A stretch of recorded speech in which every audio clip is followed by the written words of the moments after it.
भागवत की इतनी महिमा क्यों है? एकादश स्कंद में जब उद्धव जी को भगवान ने उपदेश दिया तो उद्धव जी हाथ जोड़ के बोले, महाराज हमने सुना आप तो जा रहे हो। हाँ सही सुना प्रभु, आप चले जाओगे तो हमारा क्या होगा? हमें तो आपकी आदत पड़ गई है, हम आपके बिना नहीं रह पाएंगे। तो पता है भगवान क्या बोले? देखते ही देखते ठाकुर जी का एक तेज निकला और श्रीमद् भागवत कथा में समाहित हो गया। और उद्धव जी से भगवान बोले, सुनो उद्धव, आज के बाद जो भागवत जी की शरण में आ जाएगा सो वो हमारी ही शरण में आ जाएगा। ये है श्रीमद् भागवत। तो कोई साधारण ग्रंथ नहीं है, कोई साधारण पोथी भर नहीं है भैया।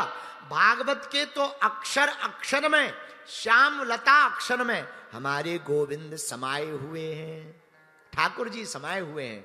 गोविंद की अनुभूति है श्रीमद् भागवत। देवता बड़े प्रसन्न भय। पर भागवत जी सुनने का फल किसको मिलेगा? कौन सुन पाएगा? बोले जो रसिक होगा, सबको नहीं मिलेगा। जो ठाकुर जी का भक्त होगा उसी को मिलेगा। और इस कथा से इतना ही नहीं, अपनी तो छोड़ो, नारद जी भी एक जगह टिक गए। नारद जी को श्राप है कि वो एक जगह नहीं टिकेंगे, पर नारद जी एक जगह टिक करके कथा सुनते रहे। अब तो सौनकादिक ऋषियों के मन में उत्कंठा जागी, सूत जी से पूछने लगे, महाराज कब? तब उत्तर दिया, एकदा ही विशालायाम चत्वार ऋषयो मलः सत्संगार्थम समायाता ददृष्टत्र नारदम।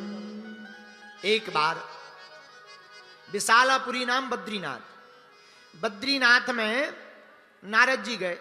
वहां 4 कुमार मिले, सनत सनंदन सनातन सनत कुमार। चारों नारद जी के भैया हैं, बड़े भैया। नारद जी ने प्रणाम किया, अरे भ्राता श्री प्रणाम, खुश रहो।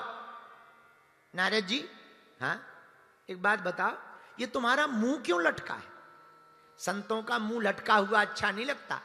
संतों को तो मुस्कुराता रहना चाहिए। और अगर संत ही मुंह लटका के घूमेंगे तो गृहस्थियों का क्या हाल होगा? गृहस्थी तो और पहले रोने लगेंगे कि जब संत ही बेचैन फिर रहे हैं तो चैन कैसे मिलेगा, आराम कैसे मिलेगा? नारद जी बोले, महाराज हम अपनी दुख से दुखी नहीं है, दूसरे के दुख से दुखी है।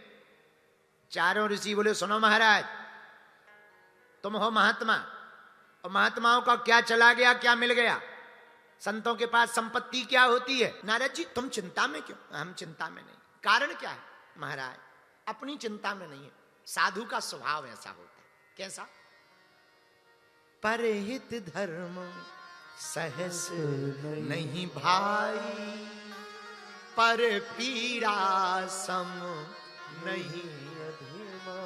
ये चिंता है साधु। साधु की कोई अपनी निजी टेंशन नहीं होती। साधु की माई बाप दूसरे की चिंता अपनी होती है। लोग हमसे पूछते हैं आप इतनी मेहनत क्यों करते? हम भी अपने लिए थोड़ी करते, हिंदुओं के लिए करते। हमारी क्या चिंता, हमारी क्या चिंता?